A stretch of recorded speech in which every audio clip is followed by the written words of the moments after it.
تو یہ جو ہم جب اثنا عشری شیعوں کی بات کرتے تو اماموں کی تعداد کا 12 ہونا، 12ویں کے غیبت کبریٰ میں ہونا، اور اس کے ساتھ ساتھ جو ہے ذریت امام حسین علیہ الصلوۃ والسلام سے ہونا، تو یہ سب قرآن سے تو کوئی اس کا تعلق نہیں ہے نا، یا ہے؟ دیکھیں بارہویں کا ہونا ان عدد الشہور عند اللہ 12 شہرا فی کتاب اللہ، اس آیہ کے ذیل میں شہر کس کو بولتے ہیں؟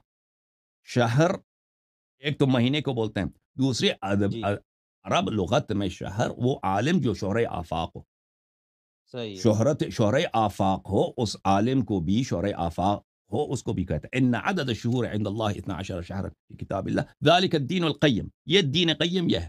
حالانکہ اسلام صحیح، سے پہلے بھی جو مہینے جو ہے نا، اسلام نے تو نہیں لائے 12 مہینے، محرم، صفر، ذی الحجہ وغیرہ، یہ تو اسلام سے پہلے موجود تھے، یہ دین قیم تو نہیں، یہ تو کفار کا بھی یہی ہے، مشرکین مکہ کا بھی یہی 12 مہینے تھے۔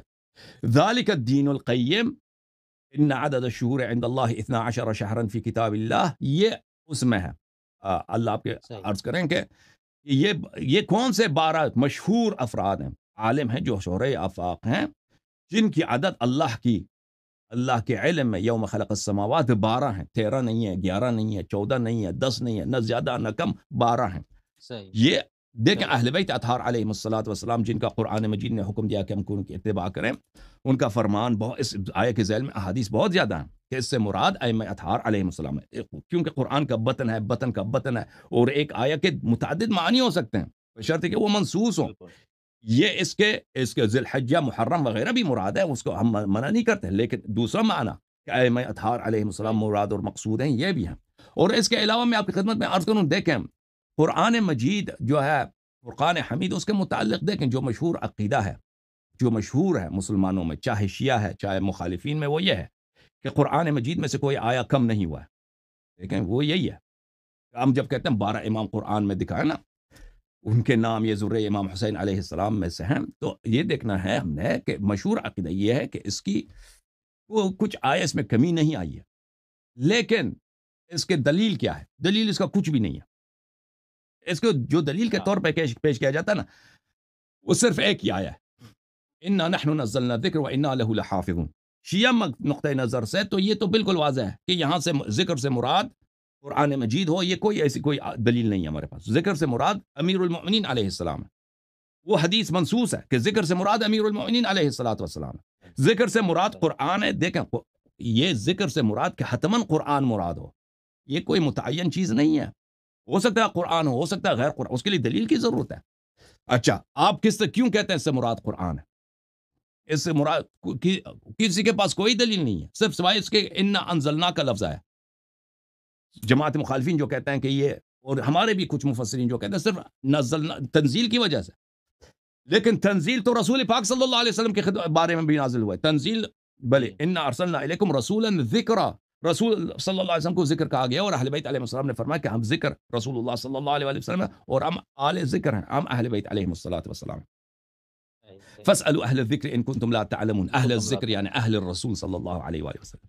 چلو، دلیل کوئی نہیں یہاں پر، یہ اس آیت کے ذیل میں جماعت مخالفین کے اپنے مفسرین نے فرمایا کہ یہ ہو سکتا ہے اس آیت کا مطلب یہ ہو کہ ہم نے نبوت نازل کی ہے اور ہم رسول صلی اللہ علیہ وسلم کی حفاظت کرتے ہیں، یعنی ذکر سے مراد نبوت ہو، اور رسول جس کی صحیح، محافظت کرنا ہے وہ رسول صلی اللہ علیہ وسلم، یا اس سے مراد یہ ہو کہ ہم نے قرآن نازل کیا اور ہم رسول صلی اللہ علیہ وسلم کی حفاظت، رسول کی محافظت کریں گے، ٹھیک ہے نا۔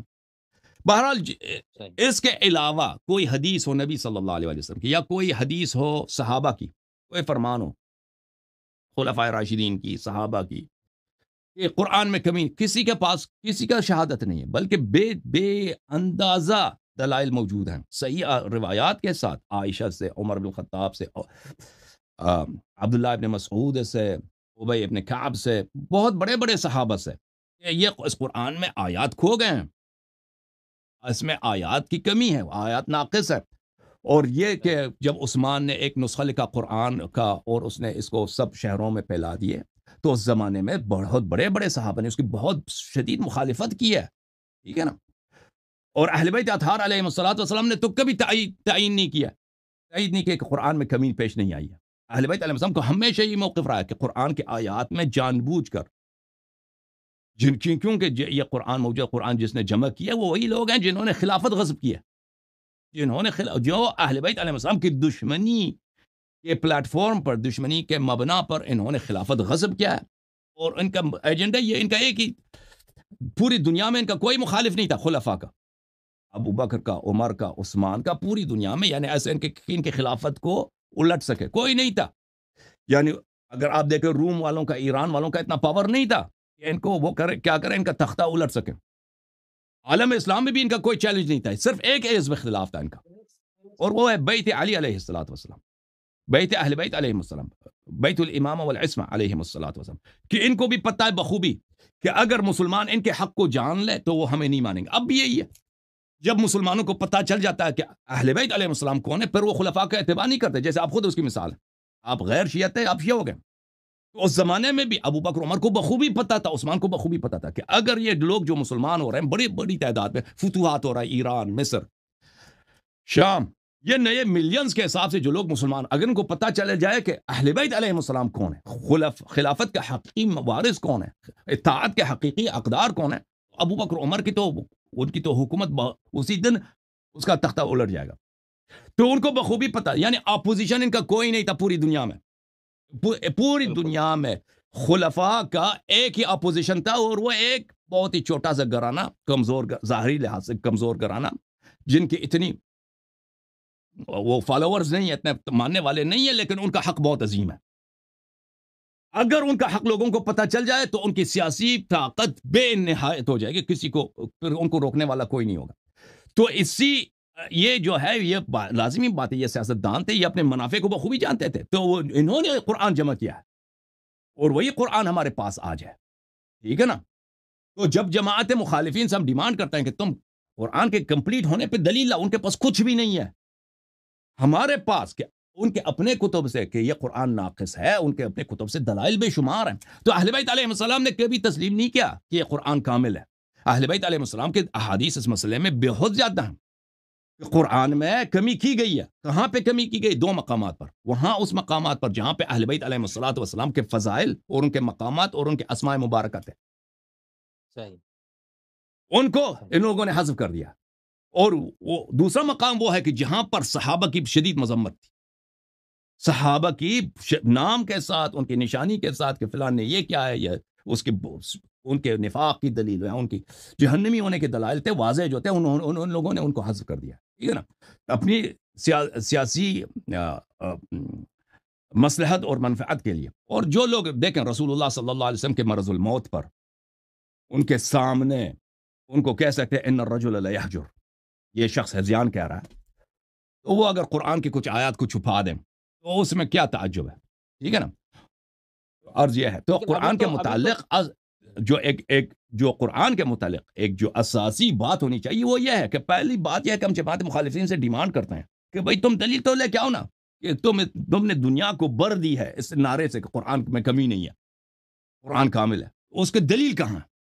دلیل کچھ بھی نہیں ہے سوائے نعرے کے، سوائے اسی ادعا کو کی تکرار کے. جی لیکن اللہ سے ابھی تو تمام علماء بھی، شیعہ بھی یہی مان رہے کہ تحریف نہیں ہے، اور جو تحریف سب نہیں مانتے کہتے، وہ شیعہ نہیں سب ہے. نہیں کہتے، سب ابھی نہیں نہیں، کہتے. ابھی جو تمام آپ کے جو اصولی علماء، یہ جتنے بڑے بڑے مراجع کا نام آتا ہے، سب مانتے ہیں کہ تحریف نہیں میں نہیں ہوئی. سمجھتا، میں نہیں سمجھتا. اچھا، بہت سارے خاموش اس مسئلے اچھا، پر. ان کا عقیدہ، سب اچھا، کا عقیدہ یہ نہیں ہے، اصولیوں کا سب کا اچھا. یہ عقیدہ نہیں ہے. بہت سارے اصولی ہیں وہ بالکل نہیں مانتے نہیں کہ تو کوئی قرآن ہے مجید آپ کامل ہے. جو نام ہاں، دے لیکن سکتے وہ ہیں؟ جرأت نہیں کرتے، وہ جرأت صحیح، نہیں، یہ کیونکہ بات. ان کے ذہنیت میں یہ ہے کہ اگر ہم یہ کہہ دیں تو دنیا میں مشہور ہو جائے گا کہ شیعہ قرآن کو نہیں مانتے. ہاں، وہ اس بالکل. ڈر سے نہیں کہتے. لیکن میں بہت سارے اچھا. علماء کو جانتا ہوں، جی بالکل بالکل، وہ بالکل نہیں مانتے.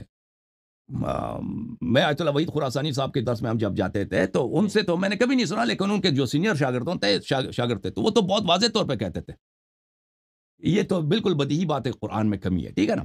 تو یہ بہت سارے علماء اس مسئلے میں خاموش ہیں، کچھ بولتے نہیں ہیں. ان کی خاموشی کو اس بات پہ عمل نہیں کیا جائے کہ جو لوگ فتویٰ دیتے ہیں کہ قرآن کامل ہے کہ وہ ان کے موافق ہیں. جو لوگ فتویٰ بھی دیتے ہیں نا کہ قرآن کامل ہے، ان کے فتوے پہ بھی زیادہ بھروسہ نہیں ہے. کیا وہ ان کا واقعا عقیدہ یہ بھی ہے کہ نہیں ہے؟ ٹھیک ہے نا؟ کیونکہ ان کا تو یہ تو بہت دفعہ وہ تقیہ یا مصلحت کے بنا پر بہت کچھ کہتے ہیں جو ان کا اپنا اصلی عقیدہ نہیں ہوتا. جی ہاں. اچھا، بہت یہ میرے خیال سے اور ساتھی بہت سارے آپ کے منتظر ہیں، اور شاید آپ کا مناظرہ بھی. تو میں آخری ایک سوال کی اجازت چاہتا ہوں آپ سے، جی سر، اگر. بسم اللہ. جی بہت شکریہ.